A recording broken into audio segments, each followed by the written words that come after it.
अस्सलाम वालेकुम dear student, कैसे हैं आप लोग? ठीक हैं। हमने कल पॉलीमॉर्फिज्म स्टार्ट किया था और उसकी टाइप देखी थी कि कंपाइल टाइम पे कौन सी पॉलीमॉर्फिज्म होती है। अब कंपाइल टाइम पे क्या भी पॉलीमॉर्फिज्म होती है और रन टाइम पे भी। कंपाइल टाइम पे थी मेथड ओवरलोडिंग की, और मेथड ओवरराइडिंग जो है वो रन टाइम पे। मेथड ओवरराइडिंग मैं आप लोगों को कम्प्लीटली पढ़ा चुकी हूँ पिछले चैप्टर में, तो इसमें बाद में हम डिस्कस करते हैं मज़ीद इसकी एग्जांपल्स को। अभी नेक्स्ट टॉपिक है बाइंडिंग इन जावा।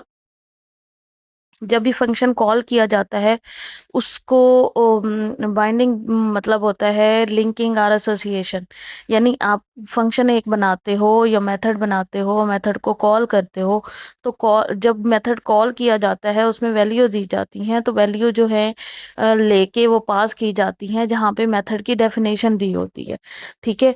तो मेथड की कॉल और मेथड की डेफिनेशन को आपस में लिंक करने के लिए उसको बाइंडिंग का नाम दिया जाता है। A process of associating a method definition with a method call or a value to a variable is called binding. Actually, the term binding refer to the process of associating variables and method with their memory address. Variable और method को memory address के साथ associate करना. For method, each method definition is assigned to a memory address during compilation. When method call is encountered, the execution control of the program move to that memory address to execute the method code. Method code को run करने के लिए उस खास memory address पे जाता है, और मेमोरी एड्रेस पे जाके वहाँ पे जब मेथड कॉल होता है तो मेथड कॉल के दौरान वैल्यू जो है वो लेके उस खास मेमोरी एड्रेस तक जाती हैं। तो इस प्रोसेस को कहते हैं बाइंडिंग। ठीक है। दो तरह की बाइंडिंग होती है, अर्ली बाइंडिंग होती है, लेट बाइंडिंग होती है। अर्ली बाइंडिंग यानी कंपाइल टाइम पे बाइंडिंग भी बोला जाता है। early binding, a type of binding that take place at compile time, is called early binding. It is also known as static binding or compile time binding. In early binding, a method code is associated with the method call, a value associated to a variable at the compile time. compile करते हुए ही value जो है वो assign कर दी जाती है, method को उसके साथ एसोसिएट कर दिया जाता है। In the case of a method, the compiler early associate the address of the method code with the method call. Method code जो है उसको मेथड कॉल के साथ एसोसिएट कर देता है। कब? जब कंपाइल कर रहे होते हैं। It means that all information required to a call a method is decided to the compile time. Method overloading जो है वो अर्ली बाइंडिंग में आती है। ठीक है। लेट बाइंडिंग क्या है? लेट बाइंडिंग होती है जिसको हम रन टाइम बाइंडिंग भी कहते हैं, कि जब प्रोग्राम रन हो रहा होता है तो उस टाइम पे जो बाइंडिंग की जाती है उस टाइम पे देखा जाता है वैल्यू क्या है, मेमोरी क्या है, मेमोरी की टाइप क्या है, और फिर उसके बाद उसको बाइंड किया जाएगा। उसको लेट बाइंडिंग कहेंगे। ठीक है। कंपाइलर को कंपाइल टाइम पे नहीं पता होता कि कौन सा मेथड किसके साथ एसोसिएट कर रहा है, और कौन सा मेथड जो है वो किस टाइम पे कॉल होगा। कंपाइलर को इस चीज़ का आइडिया नहीं होता। जब प्रोग्राम रन होता है तो उस टाइम में जैसे मेथड ओवर राइडिंग है तो उसमें देखा जाता है। ठीक है।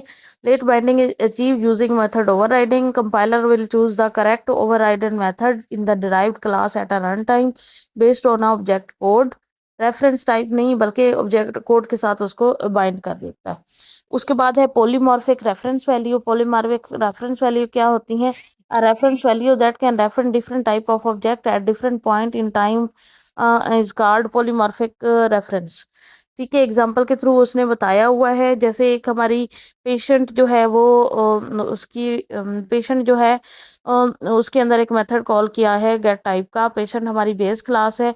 आउटडोर पेशेंट जो है वो सब क्लास है या चाइल्ड क्लास है। इसी तरह इंडोर पेशेंट जो है वो भी चाइल्ड क्लास है।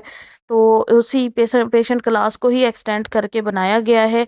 इन तीनों क्लासेस में पहले बेस क्लास में एक मेथड कॉल किया गया है जो कि जनरल पेशेंट को शो कराएगा।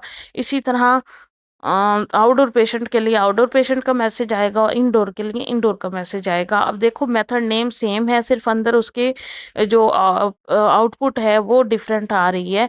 अब जब रन कर रहा होगा तो रन करते हुए वो देखेगा कि कौन से ऑब्जेक्ट का जो है कौन सा ऑब्जेक्ट जो है वो क्रिएट किया है, कौन सी क्लास का है, वो सब क्लास का है या सुपर क्लास का है, और उसका किसके अंदर उसको मेथड को कॉल किया गया है। अब जैसे एग्जांपल क्लास देख लेते हैं कि एक पेशेंट नाम का एक ऑब्जेक्ट क्रिएट किया, ठीक है। और उस ऑब्जेक्ट के अंदर जो है पेशेंट नाम का ऑब्जेक्ट क्रिएट किया और आउटडोर पेशेंट का जो कंस्ट्रक्टर है वो कॉल किया। इसी तरह इंडोर पेशेंट का कंस्ट्रक्टर कॉल किया। इंडोर आउटडोर का जब कॉल किया तो वो गेट पहले टाइप में आउटडोर का शो पेशेंट शो करेगा, दूसरी गेट टाइप में इंडोर पेशेंट शो करेगा। अगर मैं कंस्ट्रक्टर कॉल करूंगी सिंपल पेशेंट वाला तो उसके लिए वो पेशेंट की वैल्यू जो है वो शो करेगा। तो इसको कहते हैं रेफरेंस पॉलीमॉर्फिक रेफरेंस वेरिएबल। उसके बाद है instance of A operator. Instance of operator क्या होता है?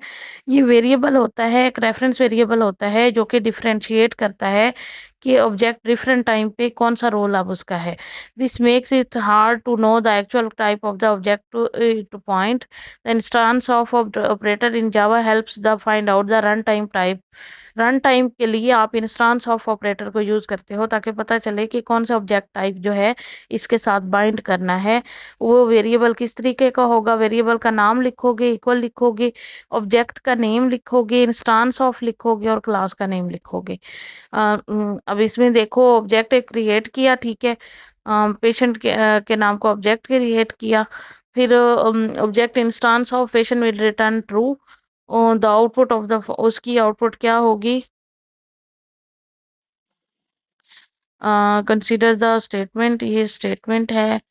अब instance of patient will return true, instance of outdoor patient will return true, instance of indoor patient will return false, ठीक है।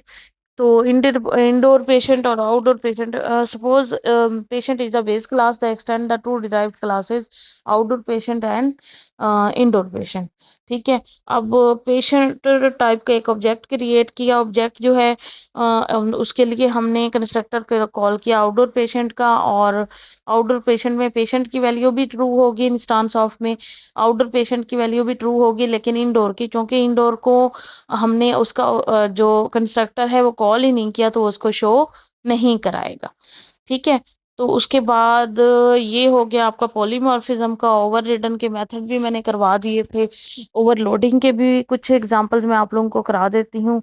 और उसके अलावा फिर हम चलते हैं एब्स्ट्रैक्ट मेथड पे। एब्स्ट्रैक्ट मेथड जो है वो इंशाल्लाह मैं कल कराऊंगी। आप लोगों की जो एग्जांपल है, नेक्स्ट एग्जांपल है वीडियो के फॉर्म में, वो मैं आपको अगले वीडियो में भेजती हूँ, ठीक है।